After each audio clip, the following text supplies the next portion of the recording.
Some games are iterated upon and then almost immediately forgotten. There's a reason we don't talk about FIFA 17. There's a new one out. Why don't we talk about Assassin's Creed Syndicate, outside of the fact that it kind of sucks? Well, because even if it does suck, there will be a new one next year that might improve upon the last venture into the historical franchise about ass, and sins. But others take the opportunity of their namesake and use it to actually iterate upon themselves in a useful and innovative way. I instantly think of the modern Fallouts after 3 versus the originals, a set of completely new games that don't really resemble the top-down isometric CRPGs outside of their name and setting. I think of Grand Theft Auto 4 versus its predecessors, a dark and dingy version of the often goofy and immature series set in an almost ill-green reimagination of New York City. These stand out as games that use their newfound hardware to accelerate them into new, exciting, and often three-dimensional leaps of gaming. Games that use their status as a sequel from much more than just a money grab. Hi,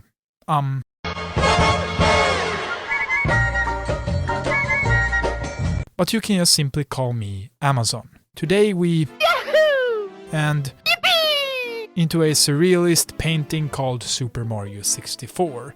A game most known for its generational leap and longevity in today's modern gaming architecture. A game made by Nintendo as a frontrunner and launch title for their new Nintendo 64 game console, named after its innovative 64-bit CPU, the first console made to run fully rendered 3D games for a newer and exciting time. But why?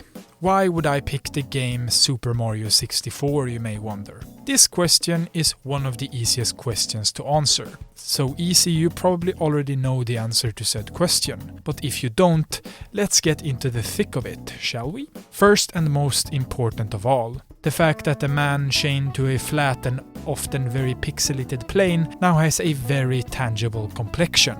A body made of polygons and textures led upon said polygons instead of a changing red and blue blob on a grid of pixels. This new perspective brings with it new opportunities for the legendary plumber in red and blue, a set of opportunities that Nintendo with its newest console, the aptly named Nintendo 64, springs upon with ease. I played the game twice. And don't get me wrong, I didn't 100% the game in either of my playthroughs. I just beat Bowser a couple of times and played most levels. One of the ways I did this was on the Nintendo Switch version called Super Mario 3D All-Stars, that was re-released alongside Super Mario Sunshine and Super Mario Galaxy. And before you tell me how awful that version is, I know that it patches some of your favorite glitches used in speedrunning of the game. But as you may have noticed, I'm not a speedrunner. This version is the easiest for me to capture in good quality without emulating and modding, so that's why I played it. I also played some on my CRT using the original hardware. That, unlike when I played Metroid, was actually a really good experience, to the point of me actually having more playtime on it over the newer Switch version. Super Mario 64 was one of the biggest leaps in gaming for years, because of the exhaustive list of things in the last part of the video, but let's expand a little, focusing on its biggest achievement, the graphics. Super Mario World, the main Mario title of the Super Nintendo Entertainment System, is a two-dimensional platformer. The first thing we see when we boot up Super Mario 64, however, is a misshapen and dare I say cursed machination of digital art. Mario's almost disfigured face can be contorted into a nightmarish and fear-fueling beast of nature, but is also admittedly a pretty funny and cool-looking title screen. All the big words aside, this game uses its very first screen to show us that this game is in full 3D, baby! This carries into the game too. The, at the time, huge maps to run around and explore. They look a bit childish and underdeveloped even for the time in my opinion, but the fact that they try to look a bit more cartoony and fun in the stead of realism and bleeding edge softens the blow that is time on the game's presentation. I have to say that I love that this game is so saturated too. It did make playing the game on my CRT TV a bit harder on my eyes, but when I played the version of the Switch, I have to say that it looks really clean. The music of Super Mario 64 is, in a single word, amazing. Every single area of this game has a hit single playing in the background. These all sound amazing to the point of absurdity. It easily ranks in my top 10 in terms of original soundtracks. That's for sure. I think about the chillingly fitting Dire Dire Docks song. Such a masterfully crafted water level song. It bubbles and bubbles until it feels huge in nature. It feels happy but also almost sad. Then there's the song playing in Bob-omb Battlefield, a cheery tune urging you to just jam alongside it as you collect coins and murder innocent Goombas. The sound effects aren't far behind either, though they do suffer quite a lot from being condensed into like 2 bytes and then going through a blender filled with radioactive material and non-grounded audio cables. Overall, I have to admit that Super Mario 64 presents itself really well, as if in a polygonal tuxedo, but that has also dated the game to a pretty high degree, because unlike the timeless pixel art of his earlier 2D ventures, Mario now looks pretty bad in today's eyes. A lot of people still play Super Mario 64 daily. And it's not for its, at the time, futuristic graphics. Super Mario 64 was also futuristic in its movement and gameplay, being the first real and accessible 3D platformer. The premise of said gameplay is simple: earn stars by doing stuff. This is the end of the gameplay loop, consisting of choosing a level.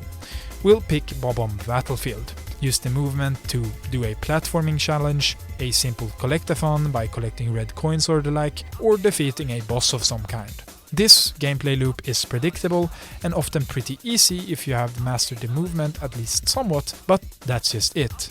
The movement is in the center of Super Mario 64 at all times, always pushing you to use it in all the ways you could muster, but we'll come back to that. First, let's talk about the difficulty. I often found myself thinking that this game is too hard. Almost never in the way that I found Super Meat Boy hard though, another game where movement is the basis of everything.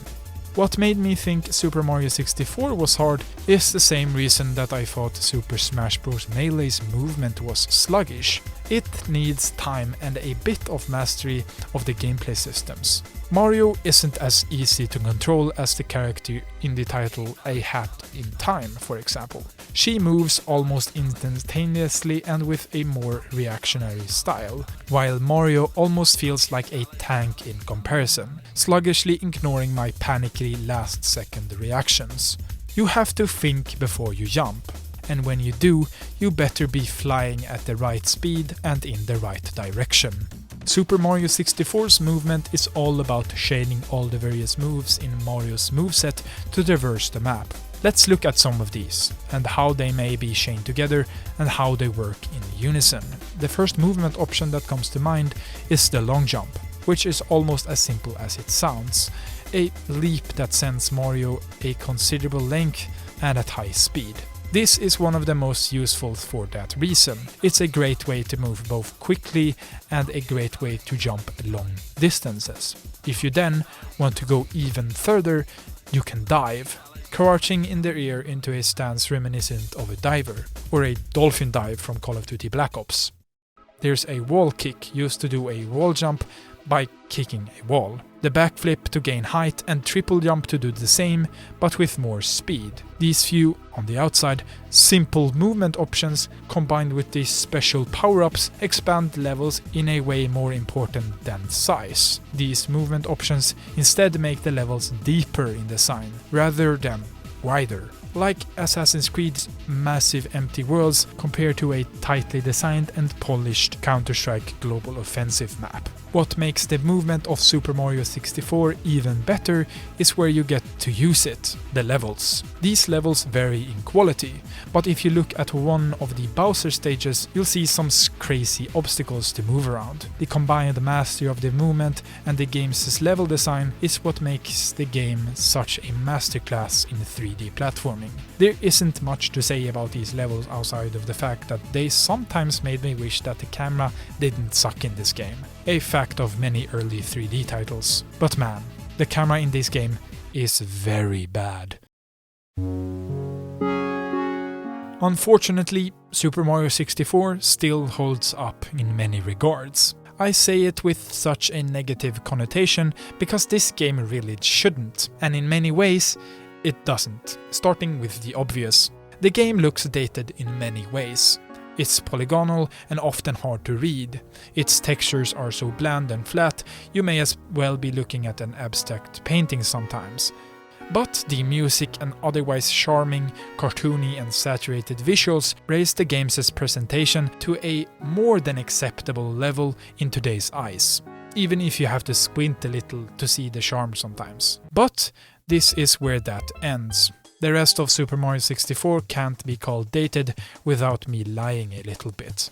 The level design and movement within said levels are what makes Super Mario 64 into the long-lasting superpower it is today. Its movement isn't without fault either though.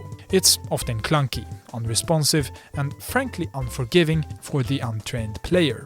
Something that I more than experienced. It's often frustrating in the way that it forces you to really think about what you're doing with your gamer hands while fumbling with the really weird controller.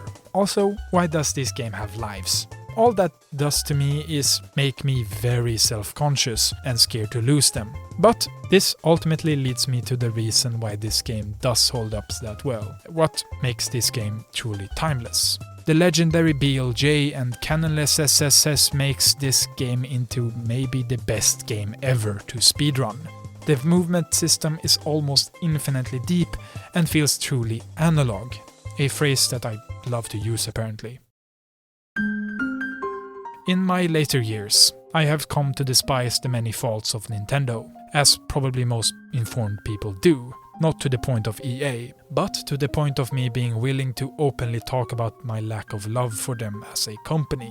They suppressed my favorite esport to watch, Super Smash Bros. Melee for the GameCube. A story so long I could make a video about that alone. But one thing that Nintendo does so well so often is their first-party in-house games. There are some stinkers, sure, but also so many bullseyes, even if we just look at the Nintendo 64. They try and very often succeed in elevating the gaming industry. They made the open world into a reality with The Legend of Zelda on the Nintendo Entertainment System. They basically made the 2D platforming genre with Super Mario Bros. And they made the Metroidvania genre and spawned countless copies. Even today they keep making waves in the industry with Breath of the Wild, a game that in turn reinvented the open world with its climbing mechanic and overall openness. This game is the same. It made the 3D platformer genre into a, well, genre that might have died out a bit in recent years, but that's an achievement in game development. That's why collecting a star in Super Mario 64, the first real 3D platformer, should be the New Year's resolution for any who wants to have experienced gaming and what made it into what it is today.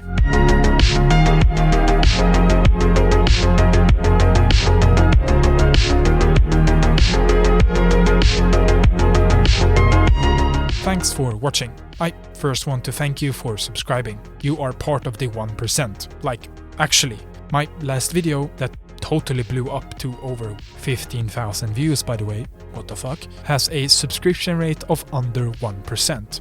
So this video is a bit late as usual, but I have some really good reasons why, including me going to England, from which I have photographic evidence. That's where the second good reason comes from. I got really sick, like once in a year type of sick. That sucked, but I'm better now. With me out of the way, let's look to the future. I'm starting at a job by the end of November and I'm moving out in early December, so I won't be working that much on the next video around that time. But there's a video planned for December still. That's it though. So, once again, thanks for watching, and I hope you'll come back for the next video pretty soon.